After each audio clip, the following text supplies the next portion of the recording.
ఆన్లైన్లో వాళ్ళకి వాయిస్ వినిపిస్తుందమ్మా? 7 మెంబర్స్ ఉన్నారు.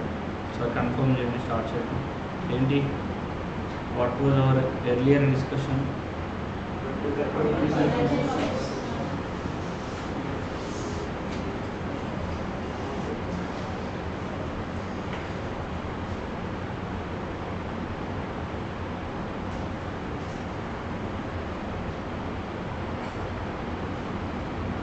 ఏంటమ్మా నిన్నేం మాట్లాడావు?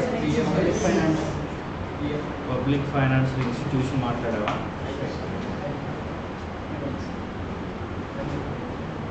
ఏం పేరు రా? వెంకటరమణ. వెంకట్ కుమార్. ఈరోజే ఫస్ట్ క్లాసా? ఆన్లైన్లో అటెండ్ అవ్వలేదు ఇప్పుడు. ఇంకెవరు ఉన్నారా కొత్త వాళ్ళు?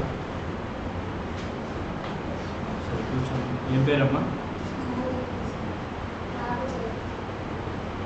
సరే కూర్చోండి. పెండింగ్ క్లాసెస్ త్వరగా కంప్లీట్ చేయండి. రేపు సాటర్డే, తర్వాత సండే, మండే కల్లా, ట్యూస్డే కల్లా మీ పెండింగ్ క్లాసెస్ అయిపోవాలి. ఎస్పెషల్లీ లా క్లాసెస్ అరౌండ్ ఒక 10 సెషన్స్ ఉంటాయి. ఆల్రెడీ కొంతమందికి నేను చెప్పాను. సో బై నెక్స్ట్ ట్యూస్డే అంటే 6th అనుకుంటా డేట్. ఇవాళ ఎంత డేట్? 2nd. 6th కల్లా మీ పెండింగ్ క్లాసెస్ కంప్లీట్ చేసేసుకోండి. ఇప్పుడు నుంచి మనకి బేసిక్స్ అయిపోతాయి. ఇప్పుడు అయిపోతాయి అనుకుంటా. ఇప్పుడు అయిపోతే మనం ట్యూస్డే నుంచి కంపెనీస్ యాక్ట్ అడ్వాన్స్డ్ లెవెల్లోకి ఎంటర్ అవుతాం. Share capital, debentures, charges, meetings, directors, advanced topics. అర్థమైందా? ఇవన్నీ బేసిక్సే. Okay. So public financial institutions చెప్పానా? చెప్పాలా? చెప్పానా? ఏం చెప్పాను? What are the conditions to qualify as a public financial institution? ఎన్ని ఉన్నాయి? 3 ఉన్నాయి. Very good. ఒకటేనా? 2? ఏంటా 2? ఎవరు చెప్తారు? What are the 2 conditions? ఎవరు చెప్తారు? 2 కండిషన్స్ అని చాలామంది చెప్పారు. ఎవరు చెప్తారంటే మాత్రం ఏదో 2-3 హ్యాండ్ రైజ్ చేస్తున్నారు. మిగిలిన వాళ్ళు రాలేదమ్మా. నిన్న వచ్చారా?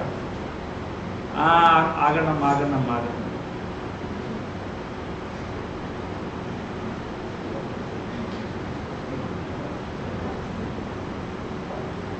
అమ్మా ఇప్పుడు ఎవరమ్మా మాట్లాడింది?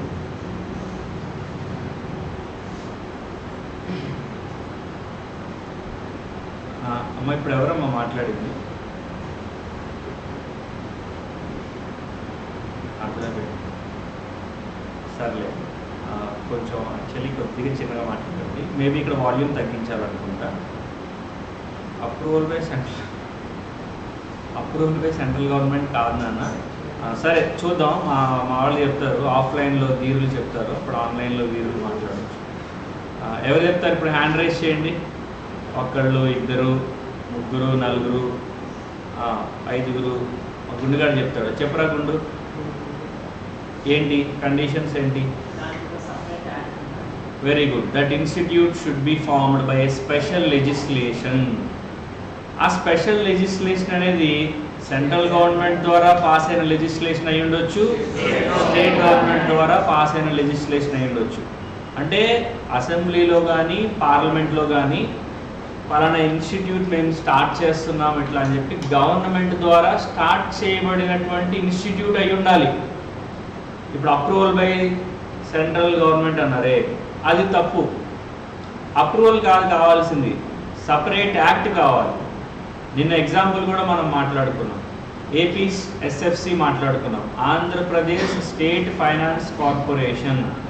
ఈ ఫైనాన్స్ కార్పొరేషన్ అనేది అసెంబ్లీలో ఒక సపరేట్ యాక్ట్ ద్వారా ఫామ్ కాబడినటువంటి ఒక కంపెనీ. అర్థమవుతుందా? ఇదొక కండిషన్. అంటే స్టేట్ గవర్నమెంట్ కానీ సెంట్రల్ గవర్నమెంట్ కానీ ఒక సపరేట్ యాక్ట్ ద్వారా ఆ కంపెనీని ఫామ్ చేసి ఉండాలి. That is point number 1. రెండోది ఏంట్రా?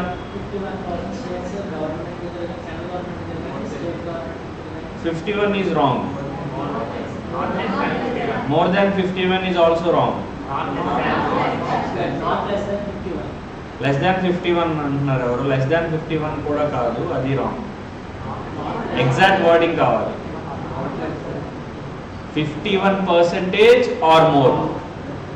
నువ్వు రెండు చెప్పావు కదా, రెండింటినీ కలపాలి. అర్థమైందా? అమ్మా 51 అంటే 52 ఉండకూడదా? 51 ఆర్ మోర్ అంటే 51 ఉండకూడదా? అంటే 51 ఆర్ మోర్, ఎయిదర్ 51 అన్నా ఉండాలి ఆర్ అంతకన్నా ఎక్కువ ఉండాలి. ఎవరు హోల్డ్ చేయాలి దీన్ని? ఓన్లీ సెంట్రల్ గవర్నమెంటా, స్టేట్ గవర్నమెంట్? ఓన్లీ స్టేట్ గవర్నమెంటా? Central government or state governments or a combination of state and central governments or a combination of state governments, whatever it may B.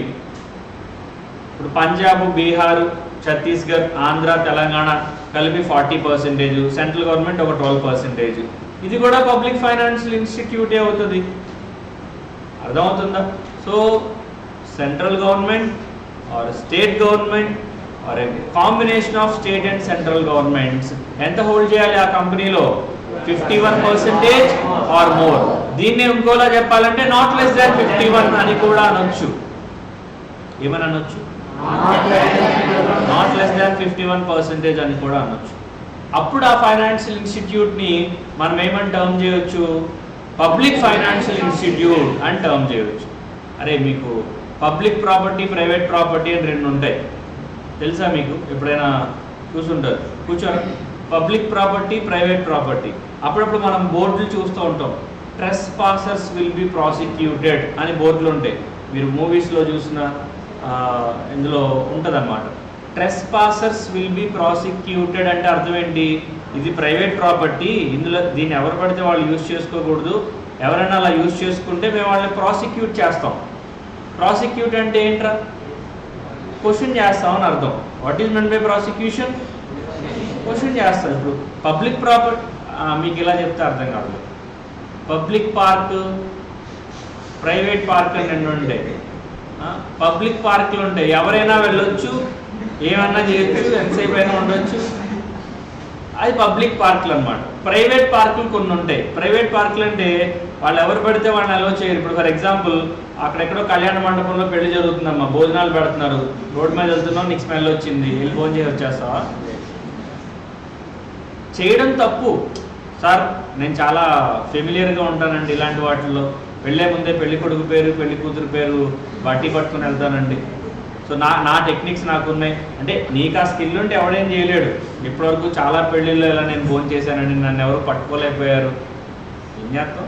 ఏం చేయలేడు ఎవరు. But అలా చేయడం తప్పు. అంటే అదే ప్రైవేట్ ఫంక్షన్ కాబట్టి. అదే గుళ్ళో అన్నదానం అయితే నేను పిలుస్తారా పంతులు గారు వచ్చి, మనం లేకపోతే దేవుడి గారు ప్రసాద్ అది ఏమంటారు, నైవేద్యం స్వీకరించడమ్మా, దేవుడు నువ్వు రావాల్సిందే ఖచ్చితంగా, నువ్వు లేకపోతే పాపం దేవుడు ఫీల్ అవుతారు. పూజ పిలుస్తాడమ్మా నిన్ను, దేవుడు పిలుస్తాడా మీ ఇంటికి వచ్చి నిన్ను? ఎంట్రా దొన్నపోతల ఇంట్లో పడుకున్నావు, అన్నదానం జరుగుతుంది రా వచ్చింది నన్ను పిలుస్తారా? మరి అన్నదానానికి పెళ్లి భోజనానికి తేడా ఏంటి? అన్నదానం is a public event, any one can participate. మైక్లో పిలుస్తూ ఉంటారు కదమ్మా, స్వామివారి ప్రసాదం వచ్చి తీసుకోండి ఇట్లాంటివి. ఎవరైనా వెళ్ళి తీసుకోవచ్చు. It is a public event. అది ఎవరు స్పెసిఫిక్గా నిన్ను వచ్చి పిలవాల్సిన అవసరం లేదు. ఇప్పుడు అక్కడ అన్నదానంలో భోజనం చేస్తుంటే నిన్ను ఎవరు పిలిచారని అడిగే రైట్ కూడా ఎవరికి లేదు. నువ్వు ఎవడన్నా నన్ను అడగడానికి అని చెప్పొచ్చు. ఎందుకు నిన్నెవడన్నా పిలిచాడా అని అడగచ్చు. పిలిస్తే తప్పు. అర్థమైందా? Public event. ప్రైవేట్ ఈవెంట్ అలా కాదు, పిలవాలి. లేదు నేను ఎప్పుడు భోజనం చేస్తుంటాను, ఇట్లా నన్ను ఎవరు పిలవరు, నేనే వెళ్ళి భోజనం చేసేస్తుంటే అది తప్పది. సో పబ్లిక్ ఈవెంట్కి ప్రైవేట్ ఈవెంట్కి ఎంత తేడా ఉందో ఇక్కడ పబ్లిక్ ఫైనాన్షియల్ ఇన్స్టిట్యూట్కి ప్రైవేట్ ఫైనాన్షియల్ ఇన్స్టిట్యూట్కి అదే తేడా. పబ్లిక్ ఫైనాన్షియల్ ఇన్స్టిట్యూట్ జాతీయం చేసేసారు, ఇంకా ఎవరిది? పబ్లిక్ది. Anyone can approach that financial institute and anyone can borrow from that financial institute. Of course నీ డాక్యుమెంటేషన్ అంతా ప్రొవైడ్ చేస్తారు. నువ్వు ఇప్పుడు for example State Bank of India ఉందమ్మా, నీకు అందులో లోన్ కావాలనిపించింది, ఏం చేస్తావు నువ్వు? ఒక్క క్వశ్చన్ ఆన్సర్ చేయండి. స్టేట్ బ్యాంక్ ఆఫ్ ఇండియా ఉంది, ఇక్కడే ఉందిగా, ఎదురు డయాగ్నల్గా ఉంది కదా. ఎస్బీఐ బ్రాంచ్ ఉంది. నీకు హౌసింగ్ లోను, కార్ లోను, పర్సనల్ లోన్, ఎడ్యుకేషనల్ లోన్, ఏదో ఒక లోన్ కావాలి. ఏం చేస్తావు నువ్వు? వెళ్ళి ఒక మంచి కత్తో గన్నో తీసుకొని బ్యాంక్ మేనేజర్ దగ్గరికి వెళ్ళి అడుగుతావా? ఏం లేదు. ఏం చేస్తావు? డైరెక్ట్గా బ్యాంక్లో అప్రోచ్ అయ్యి, సార్ నాకు ఇట్లా లోన్ కావాలి, ఇదిగోండి నేను ఇక్కడ ఈ ఊర్లో, ఇక్కడ నా అడ్రస్ ప్రూఫ్ ఇది, నేను ఇలా రెసిడెంట్ని, నాకు లోన్ కావాలి, డాక్యుమెంటేషన్ ఏమేమి కావాలి మీరు చెప్తే నేను ప్రొవైడ్ చేస్తాను, మీరు నాకు డబ్బులు ఇవ్వండి, నేను వాడుకుంటాను. ఇట్లా నేను అడుగుతారు. లేదా బ్యాంక్ మేనేజర్ దగ్గరికి వెళ్ళిన తర్వాత బ్యాంక్ మేనేజర్ నేను అడుగుతాడా, నిన్ను ఎవరు పిలిచారు ఇక్కడికి, where is the invitation card, శుభలేఖ ఏది, పసుపు బట్టలు అయ్యి జంజం ఏది అని అడుగుతారమ్మా. పబ్లిక్ బ్యాంక్ అర్థమవుతుందా? అంటే సింపుల్గా చెప్పాలంటే పబ్లిక్ ఫైనాన్షియల్ ఇన్స్టిట్యూట్ అనేది ఎవరిది? పబ్లిక్ది.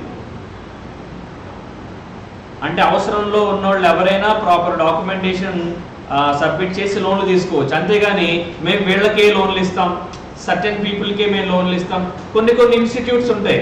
ఇప్పుడు నిధి కంపెనీస్ కొన్ని ఉంటాయి, మీరు ఎప్పుడైనా వినుంటారు. నిధి అగర్వాల్ తెలుస్తారు అనవద్దు, నిధి కంపెనీస్ అని కొన్ని ఉంటాయి. నిధి కంపెనీస్ అంటే విన్నారు ఎప్పుడైనా? నిధి కంపెనీస్ ఎంతమంది పేరు విన్నారు? నిధి కంపెనీస్ హ్యాండ్ రైజ్ చేయండి ఒకసారి. NIDHI నిధి కంపెనీస్ అని కొన్ని ఉంటాయి. జస్ట్ పేరు వింటే చాలు, దాని గురించి తెలియాల్సిన అవసరం లేదు. గణేష్ రైజ్ ఓకే, ఆన్లైన్లో హ్యాండ్ రైజ్ చేయండి అమ్మా. హ్యాండ్ రైజ్ చేయడం అంటే ఇది బ్లెస్ చేయడం కాదు, ఇట్లా ఏదో కుమారస్వామి గారు 1 2 3 ఏమైనా తెలుసా దాని గురించి? నిధి కంపెనీస్ అంటే తెలీదా? జస్ట్ విన్నారంతే. సో నిధి కంపెనీస్ అంటే ఏంటంటేనమ్మా, అవి ఒక క్లోజ్లీ హెల్డ్ కంపెనీస్. మీకు ఇలా చెప్తే అర్థం కాదు. మీకు చిట్టి పాట తెలుసా? ఇంటి దగ్గర అమ్మలక్కలు చీటీ పాటలు వేస్తూ ఉంటారు. చీటీ పాటలు ఎవరిని జాయిన్ చేసుకుంటారు? బాగా ఇంటి పక్కన ఉన్నవాళ్ళని, దగ్గరగా ఉన్నవాళ్ళని, బాగా రెప్యుటేషన్ ఉన్నవాళ్ళని, డబ్బులు టైంకి ఇచ్చేస్తారు. ఇట్లాంటి వాళ్ళని చిట్టి పాటలో జాయిన్ చేసుకుంటారు. కొత్త వాళ్ళని జాయిన్ చేసుకుంటారు. ఫర్ ఎగ్జాంపుల్ అక్క ఒకసారి నిలబడతారు ఊరికే ఎగ్జాంపుల్ పర్పస్, వద్దులే నువ్వు ఫీల్ అయ్యేటట్టున్నావు. మా అక్క అయితే ఫీల్ అవ్వదు, మాకు పాత పరిచయాలు ఉన్నాయి కాబట్టి. మా యామిని అక్క చీటీ పాట ఆర్గనైజర్ అనమాట. అంటే ఏంటి, అక్క ఏం చేస్తుంది, ఇంటి దగ్గర ఉన్న ఒక 20 మందిని పోగు చేసి ఆవిడ ఆర్గనైజరు, కమిషన్ ఆవిడకి వస్తుంది, చీటీ పాట అరేంజ్ చేస్తారు. అంటే మీరు అమలక్కలందరూ ఏం చేయాలి, నెల ఆ చీటీ పాట సభ్యులందరూ ఆవిడకి డబ్బులు ఇవ్వాలి. ఎవరు పాడుకుంటే వాళ్ళకి డబ్బులు ఇస్తారు. పాడుకోవడం అంటే తెలుసా? పాడుకోవడం మైక్ ఎత్తుకుని వెళ్ళి స్టార్ట్ చేశారు పాట అంటే సర్లే అవన్నీ ఎందుకు లేక ఆవిడ పని అది. చీటీ పాట తెలుసు కదమ్మా మీకు. ఇప్పుడు ఈ గ్రూప్ లో మెంబర్ కాని వాళ్ళు ఎవరైనా వచ్చి నేను పాడతారా అని చెప్పి ఎవరైనా వచ్చి నాకు డబ్బులు ఇవ్వండి నేను కూడా చీటీ కడతా అంటే నువ్వు జాయిన్ చేసుకుంటావా? ఎందుకు చేసుకో? క్యాస్ట్ ఫీలింగ్ మరి ఎందుకు జాయిన్ చేసుకో? ఆ చీటీ పాట ఆ 20 మందికి ఉంటుందమ్మా. 21 మెంబర్కి అందులో ప్లేస్ లేదు. అర్థమైంది? అంటే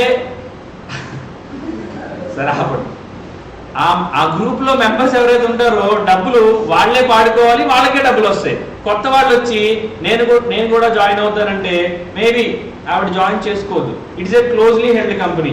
మేబీ ఇంకొక చీటీ పార్ట్ ఏమైనా నువ్వు కొత్తగా స్టార్ట్ చేస్తే అందులో జాయిన్ చేసుకోవచ్చు, కానీ ఈ గ్రూప్ లో మాత్రం ఎవరిని కొత్తగా జాయిన్ చేసుకో. ఎందుకంటే 20 స్లాట్స్ ఆల్రెడీ ఫుల్ అయిపోయినాయి. 21st మెంబర్కి స్లాట్ అక్కడ లేదు.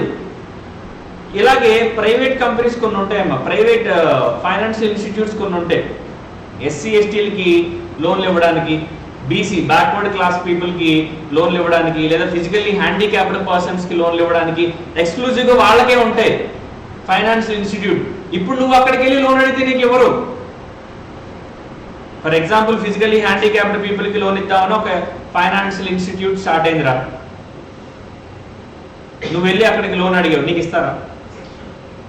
చూస్తాడు, మొత్తం పైనుంచి కింద చూస్తాడు, అన్నీ బాగానే ఉంది, ఒకసారి అలా నడువు అంటాడు, నడిచావు, ఇటు నడువు అంటాడు, నడిచావు, ఇవన్నీ వేళని అడుగుతాడు, చెప్తావు, మూసినవా తెలిసినవా ఏదోడు చెప్తావు. అంటే నీ కళ్ళు బాగానే పనిచేస్తున్నాయి, కాళ్ళు బాగానే పనిచేస్తాయి, ఎవ్రీథింగ్ ఈజ్ ఆల్ రైట్. నువ్వు ఫిజికల్లీ హ్యాండిక్యాప్డ్ కాదు, నీకు ఎందుకు ఇవ్వాలి రా లోన్, మరి ఎందుకురా నీకు అని అడుగుతాడు అనమాట.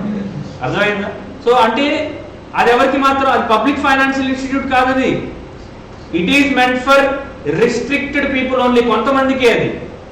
ఇప్పుడు BC SC ST backward class పీపుల్కి లోన్లు ఇద్దామని ఒక ఫైనాన్షియల్ ఇన్స్టిట్యూట్ వచ్చింది. ఇప్పుడు మీరు ఆ పేరు వినుంటారు, కరూర్ వైశ్య బ్యాంక్, మీరు పేరు విన్నారా?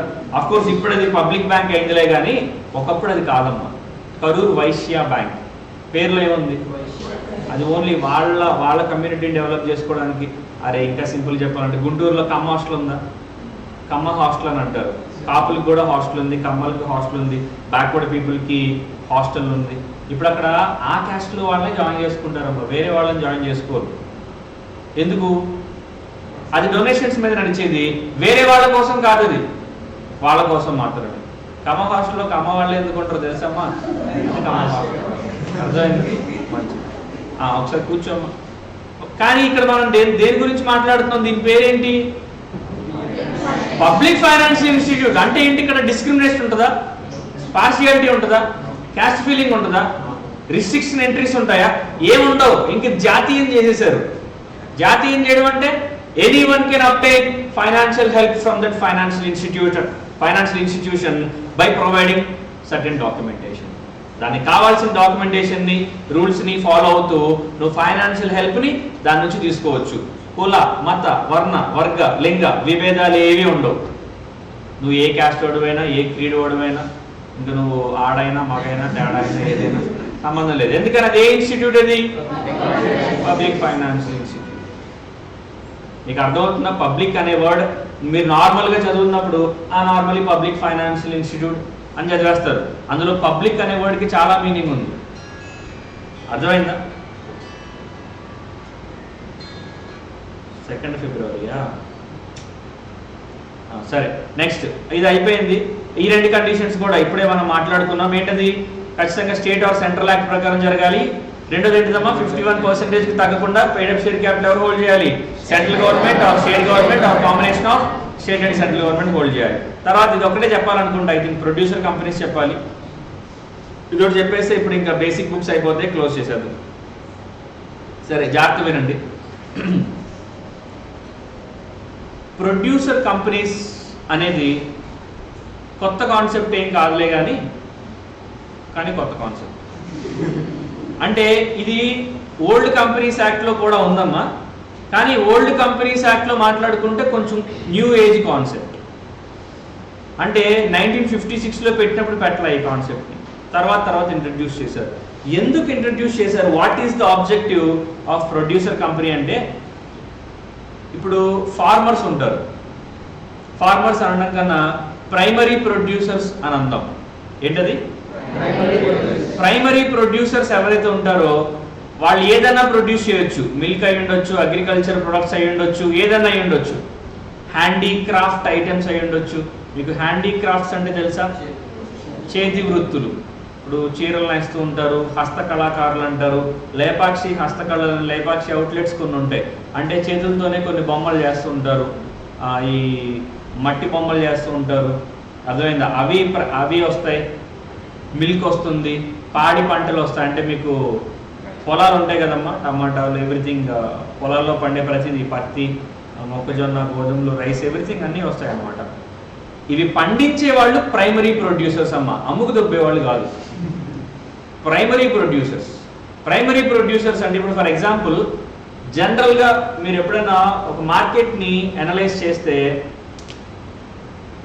ఎలా ఉంటుందంటే, ఒకడు పండిస్తాడు, ఒక ట్రేడర్ అతని దగ్గర నుంచి కొంటాడు, కోల్డ్ స్టోరేజ్లోనో ఎక్కడో దాచుకుంటాడు, రేట్ వచ్చినప్పుడు అమ్ముకుంటాడు. ఇప్పుడు గుంటూరు మిర్చి యార్డ్ ఉంది. గుంటూరు మిర్చి యార్డ్లు ఏమమ్ముతారు? తెలిసిపోయింది, మిర్చి అమ్ముతారు. అంటే అక్కడికి ఎవరు తెస్తారు? ప్రైమరీ ప్రొడ్యూసర్స్ వచ్చి అక్కడ వాళ్ళ పొలంలో పండించిన మిరపకాయలు, ఎండుమిర్చి ఏది ఉంటుందో అక్కడ యార్డ్లో పెడతారు. అక్కడ దాచుకోవడానికి ఫెసిలిటీ ఉంటుందమ్మా, అమ్ముకోవడానికి ఫెసిలిటీ ఉంటుంది. It is a place where the connection between buyers and sellers. అర్థమైందా? ఇప్పుడు అక్కడ ఎక్కువ మంది మీడియేటర్సే ఎక్కువ ఉంటారు, ఎండ్ యూజర్స్ ఎక్కువ ఉండరు. ఇప్పుడు నీకు కేజీ, మీ మమ్మీ కేజీ కారం తెమ్మందిరా, నువ్వు గుంటూరు మిర్చి అడిగిపోతావు, అడిగి వెళ్తావు, మీ సొంత చివరన్న షాప్కి వెళ్తావు. అంటే అక్కడ ఏమమ్ముతారు? పసుపు అమ్ముతారా? ఏం తెమ్మన్నారు మీ మమ్మీ? కారం తెమ్మన్నారు. పోనీ మిరపకాయలు తెమ్మన్నారు, ఎండుమిర్చి మనం వంటల్లో వాడతారు కదమ్మా, ఎండుమిర్చి తెమ్మన్నారు, షాప్కి వెళ్ళి తెస్తావు. నువ్వు మిర్చి యార్డ్కి ఎందుకు వెళ్ళలేదు? మిర్చి యార్డ్లో దొరికేవి మిరపకాయలేగా, మీ షాప్లో దొరికేవి కూడా మిరపకాయలేగా. మరి అక్కడికి ఇక్కడికి తేడా ఏంటి? మధ్యలో చాలా హ్యాండ్స్ మారుతుంది. అది ఇప్పుడు రైతులు మిర్చి యార్డ్కి తెచ్చి హోల్సేల్గా అమ్ముతారు. నీకు ఒక 100 గ్రాములు మిరపకాయలు కావాలంటే మిర్చి యార్డ్కి వెళ్ళామనుకో, ఎలా ఉంటుందమ్మా? అక్కడికి వెళ్ళి ఏదో పెద్ద వైట్ అండ్ వైట్ వేసుకెళ్ళి మంచి కారులో దిగి పార్సిల్ చేయండి ఒక 100 గ్రాముల మిరపకాయలు అంటే కమెడియన్లా ఉంటావు అన్నమాట. అర్థమైంది? అంటే హోల్సేల్గా నీకు ఒక టన్ను కావాలన్నా, ఒక 10 క్వింటాలు కావాలన్నా, 10 క్వింటాల్ టన్ను ఒకటే కదా నాకు, ఒక క్వింటాల్ కావాలన్నా, ఒక 5 క్వింటాలు, ఒక టన్ను, 2 టన్నులు ఇలాంటివి కొనుక్కునే హోల్సేలర్స్ ఉంటారు కదమ్మా. వీళ్ళు ఏం చేస్తారంటే కొని స్టాక్ని హోల్డ్ చేయడం కానీ, లేదా కొని ఆ మిరపకాయల్ని క్వాలిటీ ప్రకారం డిగ్రేడ్ చేసి కారం తయారు చేయడం కానీ, లేదా రకరకాల ప్రొడక్ట్స్ తయారు చేసి ప్రాసెస్ చేసి ఫర్దర్ ప్రాసెస్. సార్ మిరపకాయల నుంచి ఫర్దర్ ప్రాసెస్ ఏం చేస్తారు సార్? ఇప్పుడు మీరు డామినోస్కి కానీ, కేఎఫ్సి కానీ, పిజ్జా హట్కి వెళ్ళారనుకోండి, అక్కడ చిల్లీ ఫ్లేక్స్ ఉంటాయి. అంటే దేని నుంచి చేస్తారు? పసుపు కొమ్ముల నుంచి చేస్తారు. చిల్లీ ఫ్లేక్స్ అంటే అర్థం ఏంటమ్మా? మిరపకాయల నుంచే చేస్తాడు. అది బాగా ఫైన్గా గ్రౌండ్గా చేస్తేనేమో కారం అవుతుంది. మీరు కోడికి వెళ్ళినట్టు రాస్తారు చూసారా, కచ్చా బచ్చగా దంచితేనేమో వచ్చేదేమో చిల్లీ ఫ్లేక్స్ అవుతాయి. రకరకాల ప్రొడక్ట్స్ ఉంటాయేమో దాంట్లో కూడా మళ్ళీ క్వాలిటీ ప్రకారం డిగ్రేడ్ చేస్తారు. అర్థమవుతుందా? సో బాగా ఎర్రగా సర్లే మిరపకాయల క్లాస్ కాదు, వదిలేసి. సో ఇప్పుడు వాటి ప్రకారం అక్కడ ట్రేడర్స్ ఏం చేస్తారంటే కొని దాచిపెట్టుకుని తర్వాత వాటిని ప్రాసెస్ చేసి అమ్ముకుంటారు. ఇప్పుడు అలా కొని ప్రాసెస్ చేసి అమ్ముకునే వాళ్ళు మనం ప్రొడ్యూసర్ అనకూడదు, ప్రైమరీ ప్రొడ్యూసర్ అనకూడదు. వాళ్ళకి ఈ కంపెనీ అప్లికబుల్ కాదు. అది చెప్పడానికి ఈ పాయింట్ అంతా చెప్పాను అనమాట. ప్రైమరీ ప్రొడ్యూసర్ అంటే ఎవడంటే నిజంగా పండించిన వాడు, అమ్ముకునేవాడు కాదు. అర్థమైందా? ఇప్పుడు ఫర్ ఎగ్జాంపుల్ ఒకసారి నుంచోరా, వాడి పేరు మిస్టర్ ఎక్స్, ఒకసారి నువ్వు నుంచోరా, వీడు వై. వీడు కష్టం అంతా చేసి వాడి పొలంలో, వాడికి 10 ఎకరాల పొలం ఉందమ్మా, 10 ఎకరాల్లో మిరపకాయలు పండేశాడు, మొత్తం అంతా బాగా పండి వచ్చిందంతా కూడా మిర్చి యార్డ్లో అమ్మేశాడు, కొనుక్కున్న వీడు. అర్థమైందా? వీడు ఏం చేస్తాడంటే వీడు మళ్ళీ రీటైల్ సేల్ చేస్తుంటాడు, లేదా డిస్ట్రిబ్యూషన్ చేస్తూ ఉంటాడు. ఇప్పుడు ట్రెండ్ ఏంటమ్మా, ఇప్పుడు మన యార్డ్స్లో కొనుక్కొని లోకల్ సేల్ కన్నా ఎక్స్పోర్ట్ సేల్ ఎక్కువ చేస్తున్నారు. ఇప్పుడు ఫారెన్లో మన ఇండియన్ ప్రోడక్ట్స్ ఇప్పుడు క్వాలిటీ బట్టి ఎక్స్పోర్ట్ 100% మంచి క్వాలిటీ ఉన్నవి ఎక్స్పోర్ట్ చేస్తున్నారు. ఇతను ఏంటంటే బాగా డబ్బులు సంపాదిస్తున్నాడు. ఎట్లా సంపాదిస్తున్నాడు తెలుసా? ఎక్స్పోర్ట్ చేసి సంపాదిస్తున్నాడు.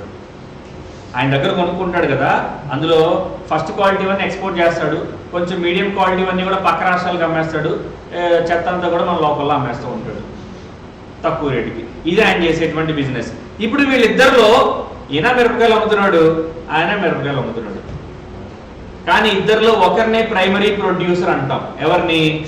నిజంగా పండించాడే అతన్ని ప్రైమరీ ప్రొడ్యూసర్ అంటారు. అలాంటి వాళ్ళే ఇలాంటి ప్రొడ్యూసర్ కంపెనీ పెట్టడానికి ఎలిజిబుల్. అంతేగాని ట్రేడర్స్ వచ్చి ప్రొడ్యూసర్ కంపెనీ స్టార్ట్ చేస్తామంటే లైసెన్స్ ఇవ్వరు. They are not eligible to start a producer company. చాలా మందికి ఉండే మిస్కన్సెప్షన్ ఏంటంటే అగ్రికల్చరల్ ప్రొడ్యూస్ అమ్ముకునే వాళ్ళు ఎవరైనా సరే ప్రొడ్యూసర్ కంపెనీ పెట్టుకోవచ్చు అనుకుంటారు. The answer is a big no. Act అలా చెప్పట్లేదు నీకు. Only primary producers can start producer company.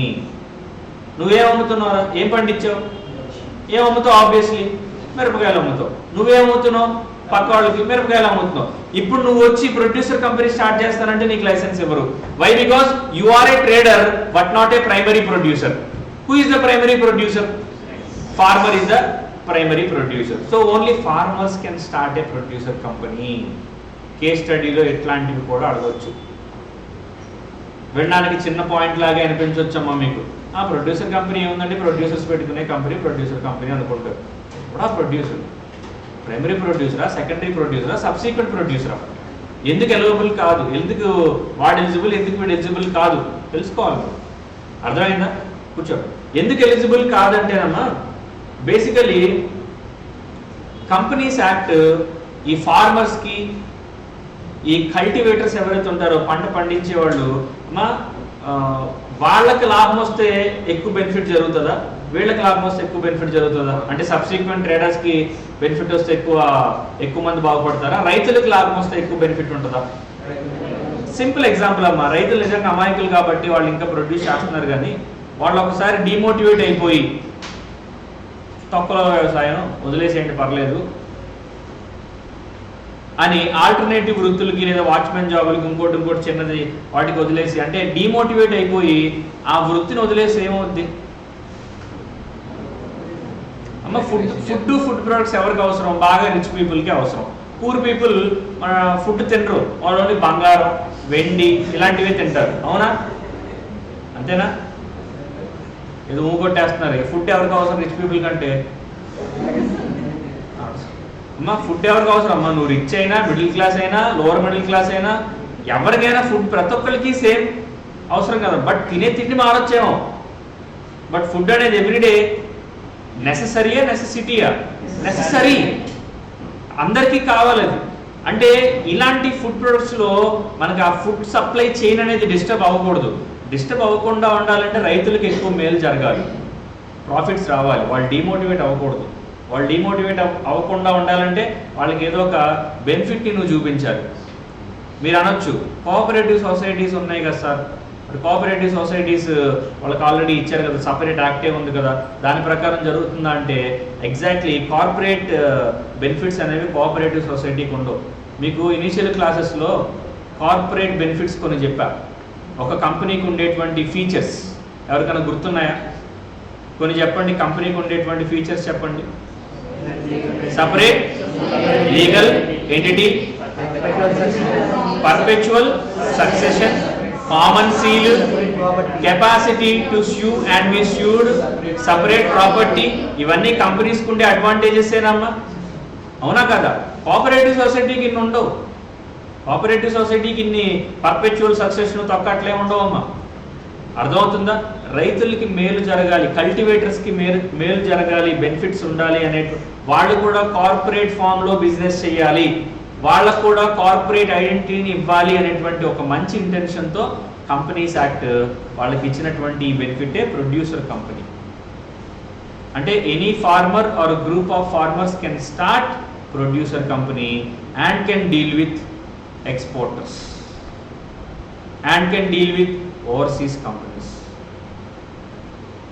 మీరు తెలియక కొన్ని మర్చిపోతారు. ఇప్పుడు ఫారెన్ కంపెనీస్ కొంతమందితో డీల్ చేయాలంటేనమ్మా వాళ్ళు కార్పొరేట్ పర్సనాలిటీస్ అయితేనే డీల్ చేస్తాయి, వాళ్ళు కంపెనీస్ అయితేనే డీల్ చేస్తాయి. ఇప్పుడు యూరోప్ నుంచి ఒక కంపెనీ ఉంది, వాళ్ళు వచ్చి సోల్ ప్రొపరేటర్స్తోనూ, పార్ట్నర్షిప్ ఫర్మ్స్తోనూ, జాయింట్ వెంచరర్స్తోనూ, అర్థమవుతుందా, కోఆపరేటివ్ సొసైటీస్తోనూ డీల్ చేయరు వాళ్ళు. ఎందుకంటే వాళ్ళ దృష్టిలో వీళ్ళు చాలా చిన్నవాళ్ళని అర్థం. కంపెనీ అయితేనే డీల్ చేస్తారు. You must be A company. వాళ్ళ మెమరాండంలోనూ వాళ్ళ ఇంటర్నల్ రూల్స్లోనూ ఉంటాయి. మనం ఇప్పుడు కూడా కంపెనీస్తోనే అగ్రిమెంట్స్లోకి ఎంటర్ అవ్వాలి, కాంట్రాక్ట్స్లోకి ఎంటర్ అవ్వాలి. చిన్న చిన్న వాళ్ళతో ఏదో శంఖంలో పోస్తేనే తీర్థం అన్నట్టు. మీరు ఎప్పుడు గుడికి వెళ్ళారా? తీర్థం అట్లా ఇస్తారమ్మా, శంఖంలో పోసి ఇస్తారు చూసారా? ఇప్పుడు పూజారి ఓన్లీ గ్లాస్తో కూడా ఇవ్వచ్చు, దాన్ని నువ్వు తీర్థం అన్నావు, ఏదో కొబ్బరి నీళ్ళు ఏవో ఇచ్చాడు అనుకుంటా, లేదు వాటర్ ఏదో ఇచ్చాడు అనుకుంటావు. అదే శంఖంలో పోస్తే అబ్బా పూజారి గారు తీర్థం ఇచ్చారంటావు. సింపుల్. అట్లానే కార్పొరేట్ పర్సనాలిటీ ఉంటేనే వాళ్ళు నీతో కాంట్రాక్ట్లోకి ఎంటర్ అవుతారు. నీకు ఆ కార్పొరేట్ పర్సనాలిటీ పెట్టుకునేటువంటి కెపాసిటీ కానీ అసలు దాని గురించి నాలెడ్జ్ కానీ లేదు. ఇప్పుడు ఫార్మర్ దగ్గరికి వెళ్ళి కంపెనీస్ యాక్ట్ గురించి చెప్తే వాళ్ళకి ఏంటో అర్థమవుతుంది? ఏం అర్థం కాదు. అర్థమవుతుందా? సో కాబట్టి వాళ్ళకు కూడా కార్పొరేట్ పర్సనాలిటీని ఇవ్వాలి అంటే చిన్న చిన్న మోడిఫికేషన్స్ చేసి ఫ్లెక్సిబుల్గా వాళ్ళకి ఇవ్వాలి. అదే ప్రొడ్యూసర్ కంపెనీ. ఇందులో కొన్ని అడ్వాంటేజెస్ ఉంటాయి, చెప్తాను, ఇంకా చెప్పలేదు. ఎవరెవరు స్టార్ట్ చేయాలంటే ప్రైమరీ ప్రొడ్యూసర్సే స్టార్ట్ చేయాలి. మినిమం మీకు ఈ చిన్నప్పుడు మీరు ఈ కథ వినే ఉంటారు, ఐకమత్యమే మహాబలం అట్లా, యూనిటీ ఈజ్ ద స్ట్రెంగ్త్ అని చెప్పి వినుంటారు. ఒక్క ఫార్మర్, ఇద్దరు, ముగ్గురు, నలుగురు కాకుండా మినిమం 10 మెంబర్స్ ఉంటే ప్రొడ్యూసర్ కంపెనీ స్టార్ట్ చేసుకోవచ్చు. A producer company can be started by minimum 10 producers. ఆ ప్రొడ్యూసర్స్ కూడా ప్రైమరీ ప్రొడ్యూసర్స్ అయి ఉండాలి. మినిమం 10 మంది ఉంటే స్టార్ట్ చేయవచ్చు. అర్థమైందా? అండ్ అలాగే ఒకవేళ బ్యాంకులో దొంగలు పడ్డారా?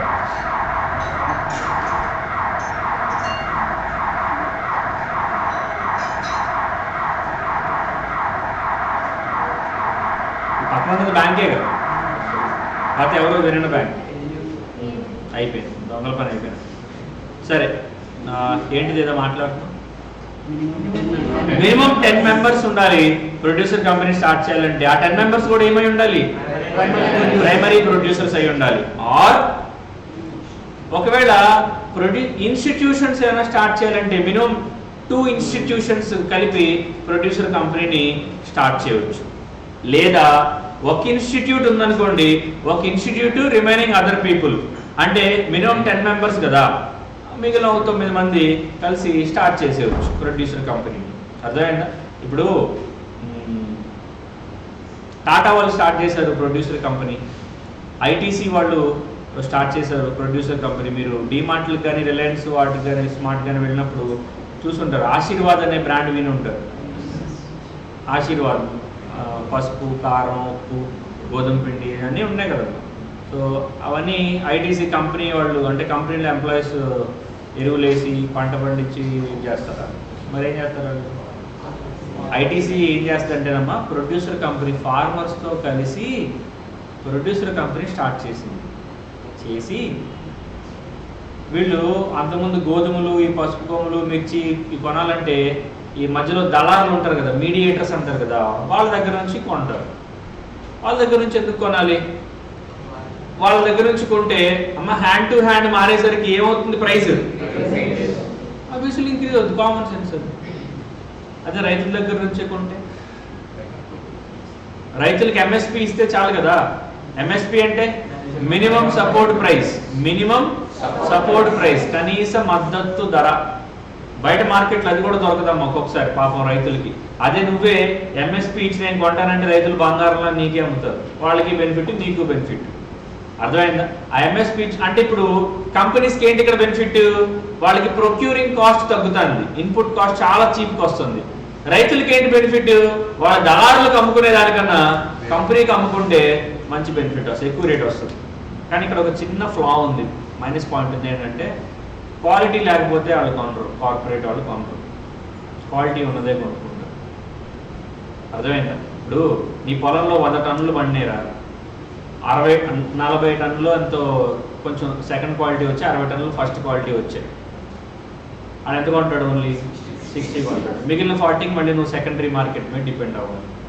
అర్థమైందా? అంటే క్వాలిటీ రావడం రాకపోవడం మీ బట్టి ఉంటుందమ్మా. ఇప్పుడు మీరు ఎప్పుడైనా ఒక మొక్కన నాటారా చిన్నప్పుడు? ఎప్పుడైనా మీరు నాటిన ప్రతి మొక్క మొలవాలంటే బతకాలని రూలేని ఉందా? కొన్ని మొక్కలు చచ్చిపోతాయి, ఎవరి చేతిలో లేదు. క్వాలిటీ కూడా అంతేనమ్మా. నువ్వు అన్ని ఎరువులు బాగా వేసినా, అంత జాగ్రత్తగా చూసుకున్నా, అన్ని మొక్కలు ఫస్ట్ క్వాలిటీ ప్రొడక్ట్స్ రిలీజ్ చేయాలని రావాలని రూల్ ఏం లేదు. సెకండ్ క్వాలిటీ బయట వాళ్ళకి అమ్ముకుంటుంది. ఇది ఒక చిన్న మైనస్ పాయింట్. ఈ బయట వాళ్ళకి వెళ్ళినప్పుడు బయట వాళ్ళు ఏం చేస్తారు? నువ్వు ఆల్రెడీ కంపెనీతో టైఅప్ అయ్యావు కదా, వాళ్ళకి అమ్ముకో, మాకెందుకు అమ్ముతున్నావు, ఇట్లా కొంచెం ఇది ఉంటుంది అనమాట. ఆ పార్షియాలిటీ కొంచెం ఉంటుంది. బట్ అంతా ఫస్ట్ క్వాలిటీ రావాలని రూల్ ఏం లేదు కాబట్టి ఫస్ట్ క్వాలిటీ వచ్చింది. కంపెనీస్ కొనుక్కుంటారు ఎక్కువ రేటుకి, ఇదేమని బయట వాళ్ళకి అమ్ముకుంటారు. సింపుల్. సో టాటా వాళ్ళు స్టార్ట్ చేశారు ఖేత్ సే అని స్టార్ట్ చేశారు ప్రోగ్రామ్. ఖేత్ సే, ఖేత్ అంటే హిందీలో పొలం, ఖేత్ సే అంటే పొలం నుంచే అని. అండ్ డైరెక్ట్గా పొలం నుంచే మేము ప్రొక్యూర్ చేస్తాం, ప్రాసెస్ చేసి మీకు అమ్ముతాం ఇట్లా అని చెప్పి. వాళ్ళు ఊరద్ దాలు, మూంగ్ దాలు, తూర్ దాల్, అదే మినపప్పు, పెసరపప్పు, కందిపప్పు వాళ్ళన్నీ అమ్ముతారమ్మా. మీరు డిపార్ట్మెంటల్ స్టోర్స్లో చూస్తే ఆ బ్రాండ్ మీద మీకు చాలా దొరుకుతాయి. అంటే వాళ్ళందరూ ఎక్కడి నుంచి ప్రొక్యూర్ చేస్తున్నారు? ఇవన్నీ ప్రొడ్యూసర్స్ దగ్గర నుంచి చేస్తున్నారు అన్నమాట. ఓకేనా? అందుకే ఫర్ ఎగ్జాంపుల్స్. తర్వాత ఐటీసీ వాళ్ళు ఉన్నారు. ఐటీసీ వాళ్ళు ఎప్పటి నుంచో ఆశీర్వాద్ బ్రాండ్ది, వాళ్ళు అంతే ప్రొక్యూర్మెంట్ అనేది రైతుల దగ్గర నుంచే చేస్తారు. ఇలా ఉండడం వల్ల వాళ్ళకు వచ్చే బెనిఫిట్ ఏంటి అంటే ఇన్పుట్ కాస్ట్. ఇలా చెప్పినట్టు రైతులకి బెనిఫిట్ ఉంది, వీళ్ళకి బెనిఫిట్ ఉంది. ఒక్క చిన్న మైనస్ పాయింట్ ఏంటంటే క్వాలిటీ లేకపోతే వాళ్ళు కొనరు కాబట్టి దాన్ని బయట మార్కెట్లో అమ్ముకోవాలి. అర్థమైందా? సో ఒక పాయింట్ ఇది. అండ్ రెండో పాయింట్ అమ్మా, ప్రొడ్యూసర్ కంపెనీలో అందరూ ఎవరు ఉండాలని చెప్పాను నేను? Primary producers. అమ్మా ఈ primary producers most of the కేసెస్లో కళాకారులు, రైతులే ఉంటారు. ఇప్పుడు హస్తకళలు చేసేవాళ్ళు, ఆర్టిస్టులు అండ్ రైతులు, ఫార్మర్స్ ఉంటారు కదమ్మా. వీళ్ళకి యాక్ట్స్ గురించి తెలుసా? రూల్స్ గురించి తెలుసా? How to run A company తెలుసా? యాన్యువల్ రిటర్న్స్ అంటే ఏంటి, షేర్ హోల్డర్స్ అంటే ఏంటి, మీటింగ్ ఎలా పెట్టాలి, డివిడెండ్ ఎంత ఇవ్వాలి తెలుసా? ఉండదు. కాబట్టి ఈ ప్రొడ్యూసర్ కంపెనీ స్టార్ట్ చేసిన తర్వాత ఈ ప్రొడ్యూసర్స్ అందరూ కలిసి ఏం చేయాలంటే బోర్డ్ ఆఫ్ డైరెక్టర్స్ని ఎలక్ట్ చేసుకోవాలి, ఎన్నుకోవాలి. మినిమం 5 ఉండాలి. మినిమం అండి. మినిమం ఎంతమంది బోర్డ్ ఆఫ్ డైరెక్టర్స్ ఉండాలి? 5 మెంబర్స్ ఉండాలి. మాక్సిమం 25 మెంబర్స్ వరకు ఉండొచ్చు. మినిమం మాత్రం 5 ఉండాలి. మళ్ళీ ఈ 5 కాకుండా వీళ్ళ మీద ఒక CEO, చీఫ్ ఎగ్జిక్యూటివ్ ఆఫీసర్, అదే చైర్మన్ని పెట్టుకోవాలి. ఎందుకో తెలుసా? ప్రొడ్యూసర్స్ అందరూ ఎవరు? ప్రొడక్ట్స్ని తయారు చేసేటువంటి వాళ్ళు. ఈ ప్రొడ్యూసర్ కంపెనీ ఏం చేయాలి? ఈ ప్రొడక్ట్ని ద బెస్ట్ రేట్కి మార్కెట్లో అమ్మాలి. అంటే మార్కెటింగ్ టాక్టిక్స్ తెలిసి ఉండాలా? ఈ మార్కెటింగ్ టాక్టిక్స్ రైతులకు తెలుస్తాయా? తెలియవు. కాబట్టి వీళ్ళని రన్ చేయడానికి పైన ఒక మేనేజ్మెంట్ని పెట్టుకోవాలి. ఆ మేనేజ్మెంటే బోర్డ్ ఆఫ్ డైరెక్టర్స్. ఆ బోర్డ్ ఆఫ్ డైరెక్టర్స్ ఎంతమంది ఉండాలి? మినిమం 5 ఉండాలి. మళ్ళీ వీళ్ళందరిలో ఒకడు చైర్మన్గా ఉండాలి. మాక్సిమం బోర్డ్ ఆఫ్ డైరెక్టర్స్ ఎంతమంది ఉండొచ్చు? 25 మెంబర్స్ ఉండొచ్చు. అండ్ ప్రొడ్యూసర్ కంపెనీ స్టార్ట్ చేయాలంటే minimum 5 lakhs paid up capital ఉండాలి. మినిమం క్యాపిటల్ ఎంత ఉండాలి? 5 lakhs ఉండాలి. ఎనీ పాయింట్స్ మీరు నార్మల్గా చదివినా కూడా అర్థమవుతాయి, పెద్ద కష్టమేం కాదు. అండ్ వన్ మోర్ థింగ్, ఇప్పుడు గుర్తుపెట్టుకోండి, ఒక కంపెనీలో నువ్వు మెంబర్ అయితే నీకు వచ్చే బెనిఫిట్ ఏంటి? అదే షేర్ హోల్డర్ అయితే నీకు వచ్చే బెనిఫిట్ ఏంటి? డివిడెండేగా, అవునా కాదా? కంపెనీలో నువ్వు షేర్ హోల్డర్ అయితే ఏమొస్తుందమ్మా? ఆ ప్రాఫిట్స్లో నుంచి నీకు ఏమొస్తుంది? డివిడెండ్ వస్తుంది. కానీ వీళ్ళందరూ ఎవరు? ప్రొడ్యూసర్ కంపెనీలో ఉన్న మెంబర్స్ అందరూ ఎవరు? Producers, artists. మరి వీళ్ళకి ఎంతో కొంత బెనిఫిట్, ఎక్స్ట్రా బెనిఫిట్ ఇవ్వాలిగా. మరి వాళ్ళకి బెనిఫిట్ ఇద్దామనే కదా ఈ నార్మల్ కంపెనీ కాకుండా ప్రొడ్యూసర్ కంపెనీ స్టార్ట్ చేసింది. అందుకనే వీళ్ళకి ఏం చేస్తామంటే, నువ్వు అపార్ట్ ఫ్రమ్ డివిడెండ్ ప్యాట్రోనేజ్ బోనస్ అని ఒకటి ఇస్తారు. ఏ బోనస్ ఇస్తారు? ప్యాట్రోనేజ్ బోనస్ అని ఒకటి ఇస్తారు. ఈ ప్యాట్రోనేజ్ బోనస్ ఓన్లీ ప్రొడ్యూసర్ కంపెనీ మాత్రమే ఇవ్వాలి, వేరే వాళ్ళు ఇవ్వకూడదు. ప్యాట్రోనేజ్ బోనస్. ప్యాట్రోనేజ్ బోనస్ అంటే అర్థం ఏంటంటే, మీరు అంటే ఈ ప్రొడ్యూసర్ కంపెనీ చేసేది ఒక రకంగా దేశ సేవే. ఇందాకే చెప్పారు, రైతులందరికీ కోపం వచ్చి వాళ్ళు పొలం పండించకపోతే ఏమవుద్ది? ఎవరు సఫర్ అవుతారు? ఓన్లీ రిచ్ పీపులే సఫర్ అవుతారా? పూర్ పీపుల్ సఫర్ అవుతారా? అందరూ సఫర్ అవుతారు. మరి ఒక రకంగా వీళ్ళు చేసేది దేశ సేవే కదా. అందుకనే వీళ్ళకి ఆ హానరోరియంగా ఎక్స్ట్రా బెనిఫిట్ ప్రొవైడ్ చేయడానికి అపార్ట్ ఫ్రమ్ రెగ్యులర్ డివిడెండ్ వీళ్ళకి ఇంకా ఎక్స్ట్రా ఇవ్వాలని చెప్పి ప్యాట్రనైజ్ బోనస్, అంటే కంపెనీ ప్రాఫిట్స్లోంచి ఇంకా ప్యాట్రనైజ్ బోనస్ని ప్రొవైడ్ చేస్తారు. ఇప్పుడు మనం అనుకున్నాం సంఘం డైరీ ఉంది. సంఘం డైరీ అంటే ఇప్పుడు ఆ లోపల ఆవులు గేదెలు ఉండి అక్కడ నుంచి పాలు వస్తాయి అనుకుంటున్నారా? లేదమ్మా, చుట్టుపక్కల ఉన్నటువంటి గ్రామాల్లో పాడి రైతులందరూ ఉంటారు కదా, ఆ సంఘం డైరీలో అందరూ రైతులే, పాడి రైతులే మెంబర్స్గా ఉంటారు. వాళ్ళు డైలీ వాళ్ళ ఆవులు గేదెలు ఏదైతే పాలిస్తాయో ఆ పాలన్నింటినీ కూడా వాళ్ళు కలెక్ట్ చేసుకుని, ఆ డైరీ కలెక్షన్ పాయింట్ ఒకటి ఉంటుంది. మీరు పాల కేంద్రాలు అంటారు, మిల్క్ ప్రొక్యూరింగ్ సెంటర్స్ కొన్ని ఉంటాయి. ప్రతి గ్రామంలో పాల కేంద్రం ఉంటుంది ఖచ్చితంగా. ఐ థింక్ మీరు ఎంతమంది పల్లెటూరు నుంచి ఉన్నారో తెలియదు, అంత పాస్ట్ బ్యాచ్ అయితే నేనేం చేయలేను. సో పాల కేంద్రాల్లో వీళ్ళు ఏం చేస్తారు, వచ్చి పొద్దున్నే 7-8 ఆ పాలన్నీ కూడా పాల కేంద్రాల్లో పెట్టేస్తారు. డిపెండింగ్ అపాన్ ద క్వాలిటీ వాళ్ళ కార్డు కూడా ఇస్తారు. ఎన్ని లీటర్స్ వేసాడు, ఎంత క్వాలిటీ వచ్చింది అంతా రాసేసి ఇచ్చేస్తారు. ఆ బిల్స్ అన్నీ కూడా ప్రతి వారానికి ఒకసారో 15 రోజులకు ఒకసారో వాళ్ళకి రిలీజ్ చేస్తారు.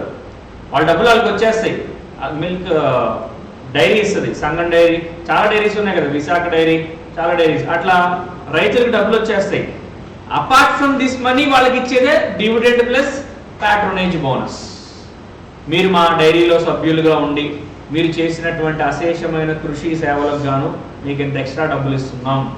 అదేంటండి ప్రతి వారం నాకు పాలు పోసినందుకు డబ్బులు ఇస్తున్నారు కదా, మళ్ళీ ఎందుకు? అరే నువ్వు చేసే దేశ సేవ కాబట్టి ఆ డబ్బులతో పాటు ఈ డబ్బులు కూడా నువ్వు తీసుకోవచ్చు అట్లా. అండ్ ఇంకొక పాయింట్, ప్రైమరీ ప్రొడ్యూసర్స్ మాత్రమే ఈ కంపెనీలో మెంబర్స్గా ఉండాలి తప్ప వేరే వ్యక్తులు ఇందులో ఉండడానికి వీలు లేదు. మరి వీళ్ళందరూ ఉన్నప్పుడు బోర్డ్ ఆఫ్ డైరెక్టర్స్తో పని ఏంటి? వీళ్ళకి పండించడమే తెలుసు, కల్టివేట్ చేయడమే తెలుసు, దాన్ని మార్కెటింగ్ చేసుకోవడం తెలియదు. కాబట్టి మార్కెటింగ్ ప్రాపర్గా చేయాలంటే ముదురుగాళ్ళు ఉండాలి. అందుకనే బోర్డ్ ఆఫ్ డైరెక్టర్స్, సిఇఓ వీళ్ళందరూ ఉంటారు.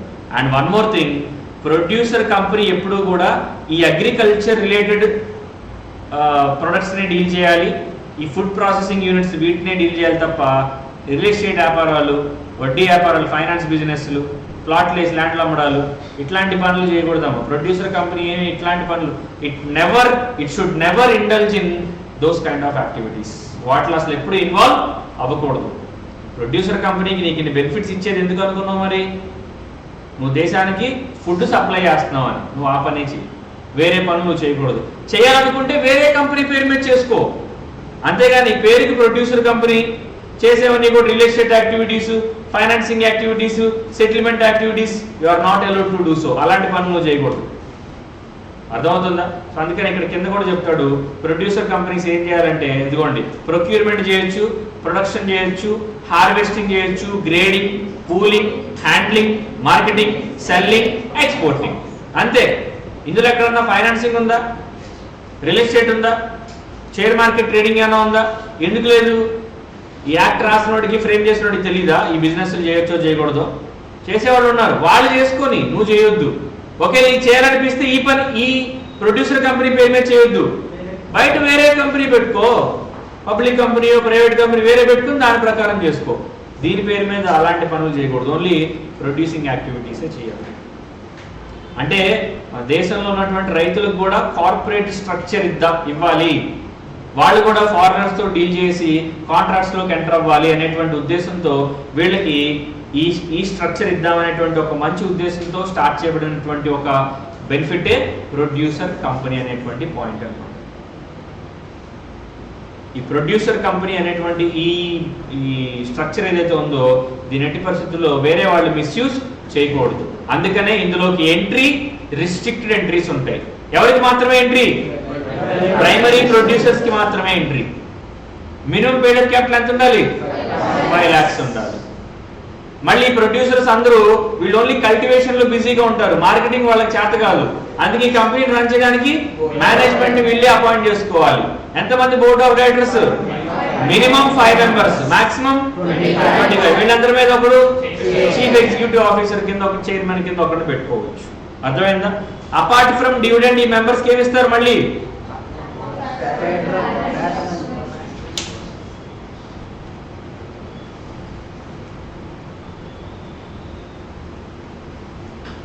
ప్యాట్రోనేజ్ బోనస్ అన్నమాట. అర్థమైందా? ప్యాట్రోనేజ్ బోనస్ అనేది ప్రొవైడ్ చేస్తారు. ఎవరికి ఇస్తారు ఇది? ప్రైమరీ ప్రొడ్యూసర్స్ అన్నమాట. And producer company can do any kind of business. Yes or no? Yes or no? Producer company అనేది ఏ బిజినెస్ పడితే ఆ బిజినెస్ చేయకూడదమ్మా. Agriculture and agriculture related items ని ప్రాసెస్ చేయడానికి, ఎక్స్పోర్ట్ చేయడానికి, మార్కెట్ చేయడానికి, ప్రొడ్యూస్ చేయడానికి తప్ప వేరేటువంటి బిజినెస్లో ఇది ఇన్వాల్వ్ అయి ఉండకూడదు. ఓకే, ఇన్వాల్వ్ అవ్వాలంటే వేరే ఫార్మ్స్లో ఇన్వాల్వ్ అవ్వాలి, కానీ ప్రొడ్యూసర్ కంపెనీ పేరు మీద ఇన్వాల్వ్ అవ్వకూడదు. ఈ ప్రొడ్యూసర్ కంపెనీ స్టార్ట్ చేయాలంటే మినిమం ఎంతమంది ఉండాలి? మెంబర్స్ 10 members ఉండాలి. వాళ్ళందరూ ప్రైమరీ ప్రొడ్యూసర్స్ అయి ఉండాలి. అదే ఇన్స్టిట్యూట్స్ అయితే మినిమం 2 ఇన్స్టిట్యూట్స్ అయి. ఓకేనా? చాలు, అంత మించే అక్కర్లేదు. అంతే. ఇది ప్రొడ్యూసర్ కంపెనీ. అక్కడ ఉన్నదానికన్నా ఎక్కువే మాట్లాడుకున్నాం, చదువుకోండి సరిపోతుంది. ఇదిగోండి, producer company can be defined as a legally recognized body of farmers. చూసారా? Body of farmers or agriculturist with aim అంటే గోల్. ఎయిమ్ ఏంటమ్మా? To improve the standard of living and ensure a good status of the available support. వాళ్ళ యొక్క జీవన ప్రమాణాలు పెంచడానికి, వాళ్ళకి ఎక్కువ లాభాలు రావడానికి. ఎప్పుడు కూడా మీరు చూస్తుంటారు రైతులకు ఎక్కువ లాభం రాదమ్మా, ఆ రైతుల ప్రొడక్ట్స్తో డీల్ చేసే వాళ్ళకి ఎక్కువ లాభాలు వస్తాయి. అర్థమవుతుందా? సో అలా జరగకూడదు. వీళ్ళే డైరెక్ట్గా డీల్ చేసుకోవాలి, వీళ్ళే డైరెక్ట్గా కాంట్రాక్ట్స్ని ఫామ్ చేసేటువంటి స్టేజ్కి వెళ్ళాలి. అంటే వీళ్ళకి కార్పొరేట్ స్ట్రక్చర్ ఇవ్వాలి, అంటే వీళ్ళకంటూ ఒక కార్పొరేట్ రూపాన్ని ఇవ్వాలి. ఇట్లా అని చెప్పి వాళ్ళ కోసం స్టార్ట్ చేయబడింది producer. Okay, so with this we have completed basics of companies act 2013. ఒకసారి పేజ్ 1 నుంచి ఫటాఫట్ రోల్ చేద్దాం, 2 minutesలో కంప్లీట్ చేసేద్దాం. చూడండి, ఇదిగోండి కంపెనీస్ యాక్ట్ 2013. మీరేం చూడొద్దు, జస్ట్ స్క్రీన్ చూడండి సరిపోతుంది. And I hope Saturday and Monday నా క్లాసెస్ ఉండకపోవచ్చు. నెక్స్ట్ క్లాస్ ట్యూస్డే ఉంటుంది. ట్యూస్డే ప్రాబబ్లీ, మోస్ట్ ప్రాబబ్లీ రేపు ఉండకపోవచ్చు. మండే అయితే కన్ఫర్మ్ ఉండదు. మీన్ వైల్ మీరేం చేయాలి? मेरा अंकल मेरा गे सॉन्ग डिंगे डोंग आग पाक करे पाक STOP స్టాప్ గేమ్లు ఆడుకోవాలా? పెండింగ్ క్లాసెస్లు ఉన్నాయమ్మా కొత్త వాళ్ళు, అవి కంప్లీట్ చేసేయండి. రఫ్గా 3.5 days టైం వస్తుంది మీకు. అర్థమవుతుందా? సో ఇవాళ క్లాస్ తర్వాత 8 వరకు ఉంటున్నాయి క్లాసెస్ మీకు, 8 o'clock. ఆ తర్వాత టైం ఉంటుంది. రేపు ఎలాగో 4 minutes ఖాళీ ఉంటుంది. సండే ఖాళీ ఉంటుంది, మండే ఖాళీ ఉంటుంది. ట్యూస్డే కల్లా ఇంకెవరు కంపెనీస్ యాక్ట్ బేసిక్స్ ఇంక నేను ఎవరినైనా క్వశ్చన్ చేయొచ్చు, ఇంకా కొత్త పాత ఏం లేదు. అవి బాబాయ్ నేను కొత్తగా వచ్చిన తోడు పెట్టండి, నన్ను అడగకూడదండి, నాకేం తెలియదండి, నేను క్లాసులు రాలేదండి అనకూడదండి. నేను ఎవరినైనా అడగొచ్చండి, వాళ్ళ ఆన్సర్లు చెప్పేయాలండి. అర్థమైందా? ఇంక no excuse anyone. Next companies act 2013 starting మనం బేసిక్స్ మాట్లాడుకునేటప్పుడు కంపెనీ అనే వర్డ్ ఎక్కడ నుంచో మాట్లాడుకున్నాం. పానిస్ లాటిన్ వర్డ్ అని, హ్యావింగ్ మీల్స్ టుగెదర్ కలిసి భోంచేయడాన్ని కంపెనీ అంటారని మాట్లాడుకున్నాం. పాపులర్ ప్యారలెన్స్ లో దాని అర్థం ఏంటో మాట్లాడుకున్నాం. అండ్ అలాగే కంపెనీస్ యాక్ట్ భాషలో కూడా దాని అర్థం ఏంటో మాట్లాడుకున్నాం. దాని తర్వాత స్ట్రక్చర్ అండ్ ఎయిమ్, దీని గురించి కూడా మనం మాట్లాడాం. Structure, aim. స్ట్రక్చర్ అనేది అమ్మ 29 చాప్టర్స్ లో 470 సెక్షన్స్ లో 7 స్కెడ్యూల్స్ గా డివైడ్ చేయబడిందని చెప్పాను. ఎయిమ్ వచ్చేసరికి దీనికి 3 ఎయిమ్స్ ఉన్నాయని చెప్పాను. ఫస్ట్ ఆఫ్ ఆల్ సింప్లిఫై చేయాలి రూల్స్ అండ్ రెగ్యులేషన్స్ ని. ఉన్నటువంటి రూల్స్ అండ్ రెగ్యులేషన్స్ కొన్ని టఫ్ గా ఉన్నాయి, వాటిని మనం సింప్లిఫై చేయాలి. రెండోది ఏంటిదమ్మా, కార్పొరేట్ గవర్నెన్స్ ఇంప్రూవ్ చేయాలి. మూడోది మైనారిటీ ఇన్వెస్టర్స్ ని స్ట్రెంథెన్ చేయాలి. ఈ 3 ఎయిమ్స్ ఇది మాట్లాడుకున్నాం. తర్వాత ఫీచర్స్ ఇందాక మాట్లాడుకున్నామే, అదే separate legal entity, perpetual succession, common seal, separate property, limited liability. Limited liability అనేది కంపెనీలో ఉండేటువంటి ఒక బ్యూటిఫుల్ అడ్వాంటేజ్. పార్ట్నర్షిప్ లో ఉంటుంది అట్లా ఉండదు, సోల్ ప్రొప్రైటర్షిప్ లో ఉంటుంది అట్లా ఉండదు. సో కంపెనీస్ లో ఉండేటువంటి ఒక beautiful advantage. Artificial legal personality అంటే చట్టం దృష్టిలో దీనికి ఒక మనిషిని ఎట్లా చూస్తారో చట్టం లా దీన్ని అట్లానే చూస్తుంది, ఒక నార్మల్ పర్సన్ లాగా. అంటే ఒక మనిషి ఏ పనులు అయితే చేయగలడో కంపెనీ లీగల్ సెన్స్ లో ఆ పనులన్నీ చేయగలదు. నేను దమ్ము కొడతా, కంపెనీ దమ్ము కొడతా అని అడగకూడదు, అందుకే లీగల్ సెన్స్ లో అని అన్నా. నేను తాగేసి రోడ్డు మీద పడిపోతా, నేను గడ్డం పెంచుతా, ఇంకేదో. Next concept of corporate veil. Corporate veil గురించి కూడా మాట్లాడామా? కార్పొరేట్ వీల్ అంటే కంపెనీస్ యాక్ట్ కంపెనీస్ కి కొన్ని అడ్వాంటేజెస్, ఇప్పుడు పైన చెప్పుకున్న ఫీచర్స్ ఉన్నాయి, ఏదో ఇవి ఈ ఫీచర్స్ ఇచ్చింది, ఈ అడ్వాంటేజెస్ ఇచ్చింది. ఈ అడ్వాంటేజెస్ ని కొంతమంది వాళ్ళు వాళ్ళ ఇండివిజువల్ ప్రాఫిట్ కోసం వాడుకునేటువంటి అవకాశం ఉంది. అలా వాడుకుంటున్నారేమో అనేటువంటి డౌట్ వచ్చినప్పుడల్లా కోర్టు ఎత్తి చూస్తుంది. ఏం ఎత్తి చూస్తుంది? కార్పొరేట్ వీల్ ఎత్తి చూస్తుంది. అలా ఎప్పుడెప్పుడు కార్పొరేట్ వీల్ లిఫ్ట్ చేసి చూడొచ్చో సర్కమ్స్టెన్సెస్ కొన్ని ఉంటాయి. టోటల్ 8 అయినా ఉంటాయి. First of all protection of revenue. Government వాళ్ళ రెవెన్యూని ప్రొటెక్ట్ చేసుకోవడం కోసం కార్పొరేట్ వీల్ లిఫ్ట్ చేయమని కోర్టుని రిక్వెస్ట్ చేయొచ్చు. అలాగే డిటర్మినేషన్ ఆఫ్ ఎనిమీ క్యారెక్టర్. వీడు మన ఫ్రెండో ఎనిమీయో తెలియట్లేదు, ఒకసారి వీడి ఫ్రెండో ఎనిమీ ఒకసారి లిఫ్ట్ చేసి చూడండి అని చెప్పి గవర్నమెంట్ రిక్వెస్ట్ చేయొచ్చు, లేదా వేరే వాళ్ళు ఎవరైనా రిక్వెస్ట్ చేయొచ్చు. ఎవరిని? కోర్టుని. Next prevention of fraud. Fraud పనులు చేసినప్పుడు ఆ ఫ్రాడ్ పనులు అడ్డుకోవడానికి కోర్టు లిఫ్ట్ చేసి చూడొచ్చు కార్పొరేట్ వీల్ని. Protection of public policy. And అలాగే ఇది కూడా మనం మాట్లాడుకున్నాం, అయిపోయింది. తర్వాత టైప్స్ ఆఫ్ కంపెనీస్ చెప్తున్నప్పుడు ప్రైవేట్, పబ్లిక్ ఇవి చెప్తూ ఫార్మేషన్ గురించి మాట్లాడడం. ఈ 3 స్టెప్స్ నిన్న కూడా దీని గురించి డిస్కషన్ వచ్చింది, డాక్యుమెంటేషన్. సెక్షన్ 8 కంపెనీది మాట్లాడుకున్నప్పుడు అర్థమైందా? So to the extent possible basics అన్ని కూడా మనం కవర్ చేసామమ్మా, అయిపోయింది డిస్కషన్. దీంతో ట్యూస్డే క్లాస్ నుంచి మనం ఇంకా అడ్వాన్స్డ్ లెవెల్కి వెళ్తాం. నెక్స్ట్ లెవెల్ అడ్వాన్స్డ్ అంటే మళ్ళీ కంపెనీస్ యాక్ట్లో టఫెస్ట్ పార్ట్ ఏం కాదు, అది కూడా ఇది ఇంకా ఈజీగా ఉంటుంది. బేసిక్సే కొంచెం కష్టం, అన్నీ కలిపి డిస్కస్ చేస్తాం కాబట్టి. అర్థమైందా? అడ్వాన్స్డ్ పార్ట్స్ అంటే ఏం లేదు, ఇంకా దీనికి ఎక్స్టెండెడ్ డిస్కషన్స్ అన్నమాట. ఈ బేసిక్స్ మీకు ఐడియా ఉంటే దీని నుంచి వచ్చేటువంటి ఎక్స్టెండెడ్ డిస్కషన్స్ మనం ఇందులో మాట్లాడతాం. అర్థమైందా? సో అవన్నీ మనం ట్యూస్డే క్లాస్ నుంచి మాట్లాడుకుందాం. Right, that's all for today session. Remaining next క్లాస్లో మాట్లాడదాం. ఇప్పుడు ఎవరు class? Varma sir. Right, okay. ఏమైనా డౌట్స్ ఉన్నాయా ఆన్లైన్లో ఉన్న వాళ్ళకి? ఆన్లైన్లో ఉన్న వాళ్ళకి ఏమైనా డౌట్స్ ఉంటే అడగండి, అదర్వైజ్ క్లాస్ వైండప్ చేద్దాం. No sir, okay, right.